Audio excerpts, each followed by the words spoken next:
Et dans l'info, mesdames et messieurs, bienvenue dans cette édition. Voici les titres. Plus de 70% d'échecs au BEPC 2018 sur toute l'étendue du territoire national.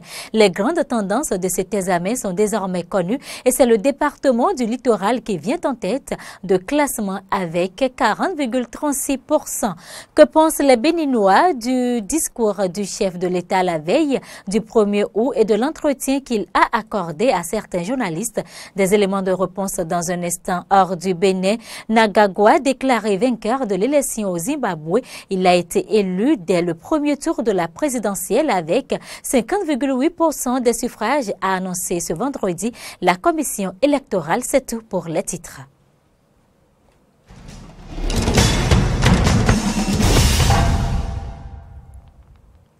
À nouveau, bienvenue à toutes et à tous. Roger Koudo Adinou, directeur des examens et concours, a donné dans la soirée de ce jeudi les grandes tendances des résultats du BEPC au plan national et par département. Sur 180 197 candidats qui ont régulièrement composé pour la session normale, seulement 51 595 ont pu passer le cap. Il faut retenir que le littoral occupe la première place avec 40,36% et le Borgo, la dernière place, 20%. Nous vous proposons de suivre le directeur des examens et concours, Roger Koudo Adinou. Il est au micro de Laurent Roland Tonekes. Les statistiques des résultats de l'examen du BEPC session de 2018 se présentent comme suit. Au plan national, pour 186 352 candidats inscrits, 180 197 étaient présents pour la composition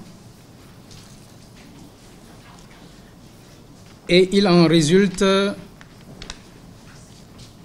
un taux de réussite au plan national de 28,63%,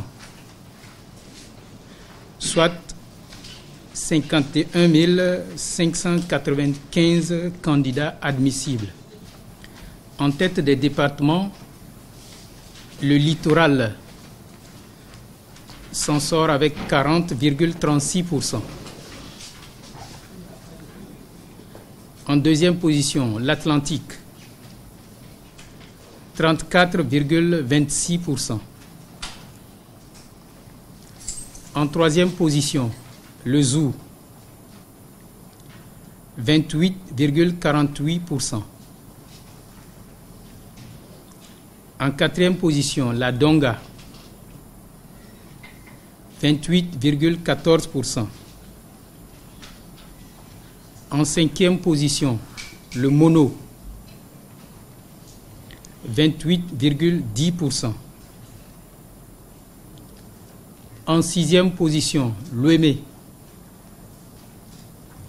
27,16%. En septième position, les Collines, 25,26%. En huitième position, le Plateau, 24,87%. En neuvième position, le Koufo, 24,54%. En dixième position, l'Atakura, 20,84%. Onzième position, la Libori, 20,69%. Douzième position, le Borgou, 20%.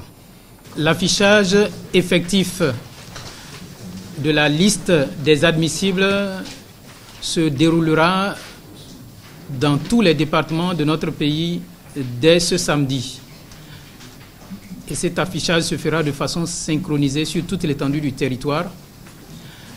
Et il est important de préciser par la même occasion que toutes les dispositions sont prises pour que les épreuves orales et sportives démarrent le lundi dans tous les centres à partir de 7 heures. Volet environnement, le projet asphaltage, l'un des projets phares du gouvernement, est entré dans sa phase active ce 2 août 2018 dans la commune d'Abomey-Calavi. Les différents sites retenus pour être asphaltés ont été remis officiellement par les autorités communales aux entreprises adjudicataires. La cérémonie de remise de sites a lieu dans l'arrondissement de Godomé. Reportage. 26 km de voies pour la première phase sont remises à l'entreprise adjudicataire en charge des travaux d'asphaltage ce 2 août 2018 dans la commune d'Abomey-Calavi. Ce projet qui durera 22 mois a reçu l'adhésion et le ferme engagement des autorités communales lors de la cérémonie officielle de la remise des sites dans l'arrondissement de Godomé. Nous, conseil communal, population d'Abomey-Calavi, nous voudrions à cette cérémonie de remise officielle de sites, dans le cadre de la réalisation du projet d'asphaltage,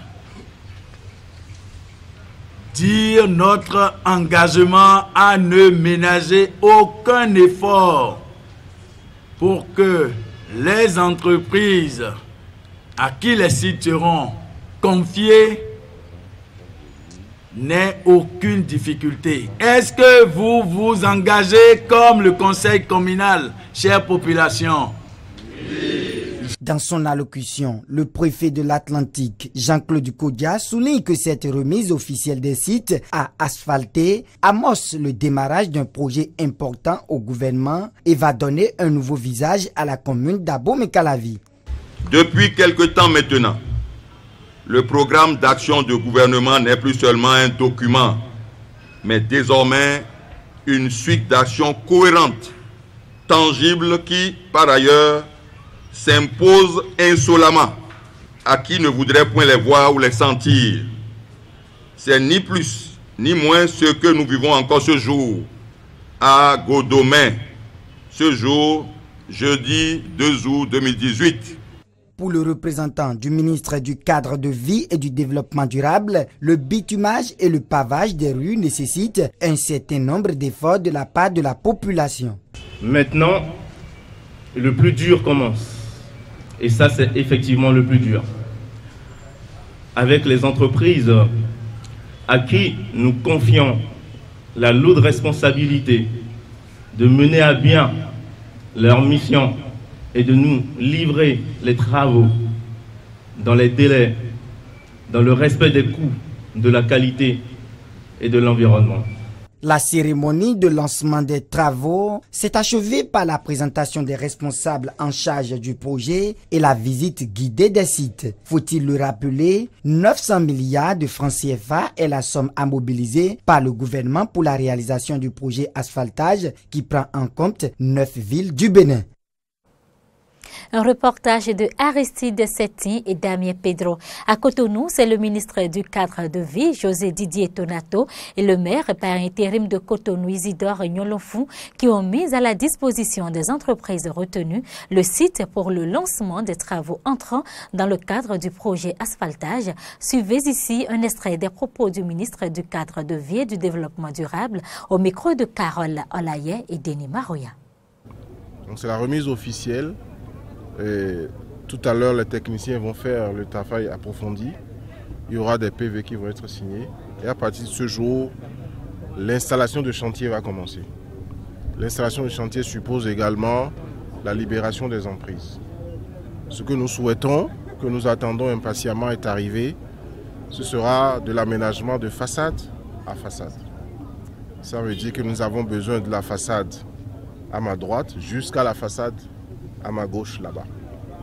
Et donc, comme nous l'avons indiqué lors de la libération du domaine public, nous avons demandé à nos compatriotes de rentrer dans les limites de leurs parcelles et d'y construire leurs boutiques et leurs installations sanitaires. Je veux parler de faux septiques et de puisards, parce que c'est interdit par la loi. Ils peuvent alors ouvrir les boutiques sur la voie, sur la chaussée, mais les boutiques doivent être construites à l'entrée. De toutes les façons, pour que le travail soit fait, l'entreprise a besoin de toute l'emprise et nous n'avons pas le choix. Donc, je voudrais lancer un appel à nos populations, à leur esprit de compréhension qu'elles ont manifesté jusqu'à aujourd'hui. J'ai reçu l'engagement du maire et de ses adjoints. Je vais le transmettre au chef de l'État pour que tout se passe bien. La communauté internationale célèbre ce vendredi 3 août la journée mondiale de la bière. Quelques consommateurs rencontrés à l'intérieur du stade de l'Amitié nous parlent de leur passion pour la bière. Suivez. La bière ne représente rien pour moi. Il arrive parfois que je prenne la bière, mais je ne suis pas un accro de la bière. Je ne suis pas quelqu'un, comme je le vois souvent en ville, des gens qui s'asseyent et qui prennent un casier de bière. Il arrive parfois que je m'assois et que quand je suis en joie avec des amis, je peux aller à 3 ou 4 petites bières maximum. Voilà. Il faut qu'on se dise la vérité, c'est que souvent il y a des gens pour agir, pour faire des choses peut-être errontées, prennent la bière. Sinon, en réalité, la bière n'est pas une bonne chose.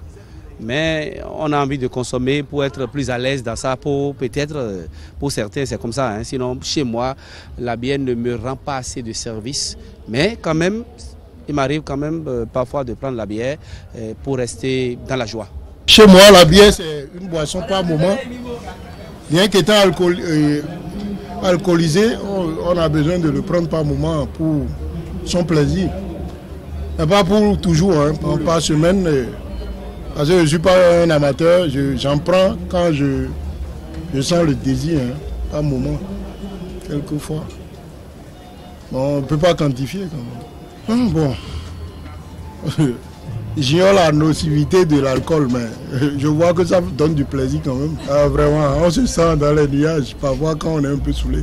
C'est quelque chose qu'on adore, quand on a envie de le prendre, on le prend. Dans une semaine,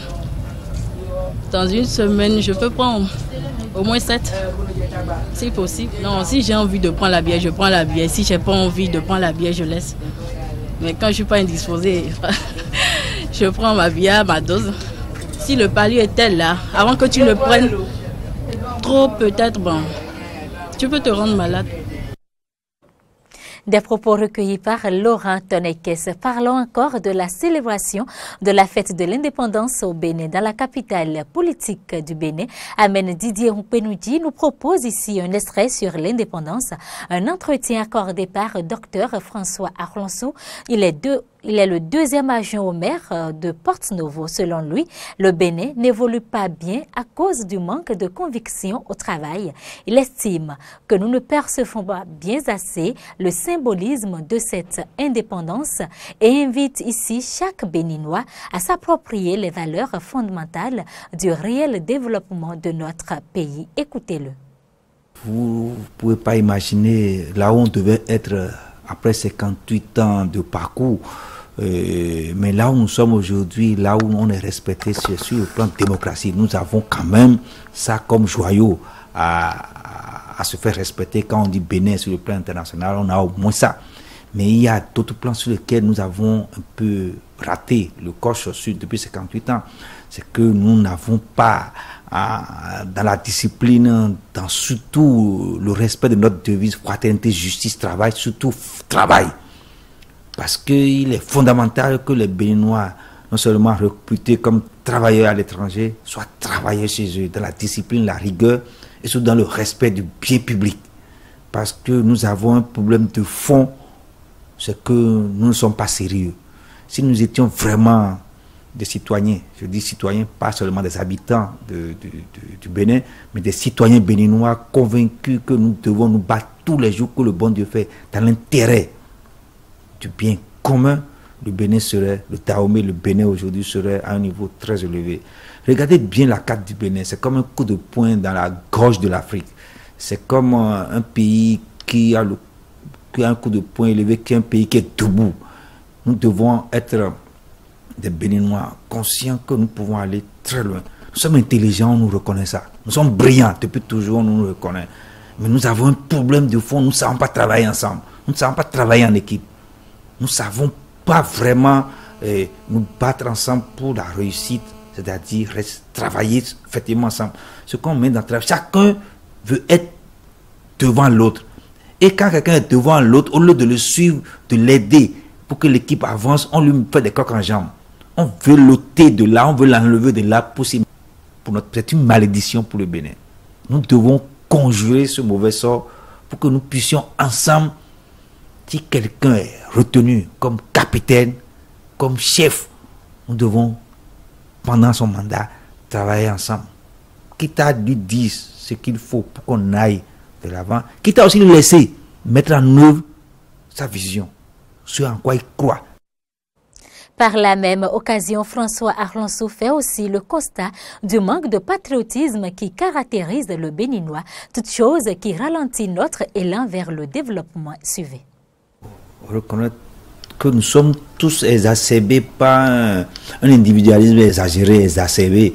Et ça, c'est dommage pour nous tous. Parce qu'un pays, c'est d'abord une communauté, c'est une vision, c'est le partage, l'appropriation de la vision et que chacun apporte sa contribution de façon sincère et honnête pour que là où il se trouve, il puisse faire évoluer son secteur et la nation. Ça devrait être notre préoccupation à tous les niveaux. On nous voit tous dehors brillants et bons travailleurs et consciencieux. Et si vous ressourcer l'article 35 de la Constitution qui dit tout Béninois élu ou nommé à un poste de responsabilité doit l'accomplir avec premièrement conscience, avec dévouement, avec compétence. Vous avez vu, on a mis conscience, dévouement, compétence et surtout avec probité et dans l'intérêt du bien commun. C'est quelque chose que nous devons, sur lequel nous devons insister comme credo. L'article 35 de la Constitution. Nous devons se battre pour la nation. Nous devons se battre pour la patrie. Et sans que ça nous manque énormément. Et nous devons nous rappeler chaque fois que quand je suis à un poste, je suis là pour un temps. Si c'est 1 an, 2 ans, je dois être capable aussi de passer la main à une autre personne qui puisse poursuivre l'œuvre et améliorer ou renforcer ce que vous êtes en train de faire. Des propos recueillis par Amen Didier Mpenoudi et Romaric Devochi. Vous le savez, le chef de l'État a prononcé un discours à la veille du 1er août. Il a aussi accordé un entretien à plusieurs chaînes locales. La grande annonce a été l'abandon de l'organisation du référendum constitutionnel par l'exécutif. Que pensent alors les citoyens béninois des déclarations du chef de l'État? Certains se prononcent. Écoutez-les. Je remercie le président de la République d'avoir nous éclairci sa gestion. Il a bien parlé, il a parlé beaucoup de sujets. Bon, si je prends le sujet du pont péage par exemple, il a parlé du pont péage, bon, le fait d'augmenter les ponts péage, il a expliqué. Moi j'applaudis le chef de l'État. Le président a évoqué beaucoup de cas que je suis d'accord avec lui. Sur, bon, par exemple, le cas des médecins, par exemple, le président, je l'applaudis. Il ne faut pas que le président arrête seulement à l'hôpital. Il n'a qu'à aller rentrer encore dans l'enseignement. Surtout les écoles privées. Ceux qui ont ces écoles-là, c'est les enseignants qui donnent les cours au public. Ce sont eux qui vont encore au privé. Il faut que ces réformes-là aillent aussi dans les écoles. Il y a trop de contradictions dans ce que le chef d'État est en train de dire. Si nous prenons par exemple la lutte contre le paillot, c'est inscrit dans le code pénal qu'on ne va plus vendre le paillot au Bénin. En tant que chef d'État, il faut dire gardement au public que nous voulons interdire le paillot. Mais j'ai vu mon chef d'État qui a contourné autour, qui a utilisé des langues de bois. Excusez-moi. Bon, il ne m'a pas du tout convaincu. Si je prends la lutte contre la corruption, il y a eu une lutte contre la corruption sélective. On est en train de sélectionner des gens qu'on est en train de lutter contre. Les 62, le paquet des 62 qui sont de l'autre côté, c'est une poudrière de corrompus. Les sujets des médecins, ça là, je suis content. Je suis content parce que à voir ce que se passe dans nos hôpitaux, vraiment le chef de l'État a bien fait cette enquête. Et tout ce qu'il a avancé comme raison, ça se passe exactement comme ça. L'unité parlementaire, mais tout le monde sait que c'est une bonne chose. Parce que le Parlement béninois est devenu refus des détourneurs, ce qui n'est pas bon. Et les députés même savent qu'ils ont la tête de pays dans leurs poches. Et c'est pourquoi ils se cachent à l'Assemblée nationale. Mais le président Yaïboni Kérékou a tenté de lever l'immunité parlementaire, il n'a pas pu. Mais Talon, lui, il a réussi à lever l'immunité pour 3 députés. il a félicité, il a applaudi. Le référendum là, moi je vois que le chef de l'État a déjoué le plan de certains députés. En son temps, ils ont dit ici, si le chef de l'État ne veut pas organiser le référendum, qu'ils prendront leurs dispositions. Moi je les attends pour qu'ils viennent nous dire de quoi il s'agit maintenant. Les journalistes nous ont posé la question de savoir en 3 ans, bientôt 3 ans, ce qu'il a pu faire. Mais en tant que chef d'État, il peut énumérer certaines choses. Mais le chef de l'État ne peut pas, moi, de ce côté-là, moi, je suis un peu déçu. Il ne peut pas dire que d'aller voir dans les journaux. Un bon travail ne se voit pas dans les journaux. On voit ça, ce qu'on a fait, on est fiers de le dire. Des avis recueillis par Carole Olaye et Denis Marouya. Actualité politique en dehors du Bénin, au Mali, le président sortant, Ibrahim Boubacar Keïta, arrive largement en tête au premier tour de la présidentielle qui s'est tenue le 29 juillet dernier, mais devra affronter au second tour le chef de l'opposition, Soumaïla Cissé, comme en 2013 a indiqué le ministre de l'administration territoriale, Mohamed Ag Elaf. La participation a été de 43,06%. Suivez. Taux de participation 43,06% ont obtenu Monsieur Ibrahim Boubacar Keïta 1 333 813 voix, soit 41,42%. Monsieur Soumaïla Cissé 573 111 voix, soit 17,80%. Du parti au pouvoir, le ZANU-PF prend la tête de la course à l'élection présidentielle dans le pays devant son principal adversaire Nelson Chamisa du parti d'opposition MDC. Il a été élu dès le premier tour de la présidentielle avec 50,8% des suffrages, a annoncé vendredi la commission électorale et a devancé le leader de l'opposition qui a obtenu 44,3% des voix. Mais l'opposition zimbabwéenne dénonce les résultats faux de l'élection présidentielle, annonce un porte-parole du mouvement pour le changement démocratique MDC Opposition, Morgan Komichi. Quelques instants après la proclamation des résultats, un groupe de sympathisants de la ZANU-PF danse devant les bureaux de la commission électorale du Zimbabwe pour célébrer la victoire d'Emerson Mnangagwa à la présidentielle, des résultats rejetés par l'opposition. Mesdames, Messieurs, c'est la fin de cette édition. Merci de votre aimable attention.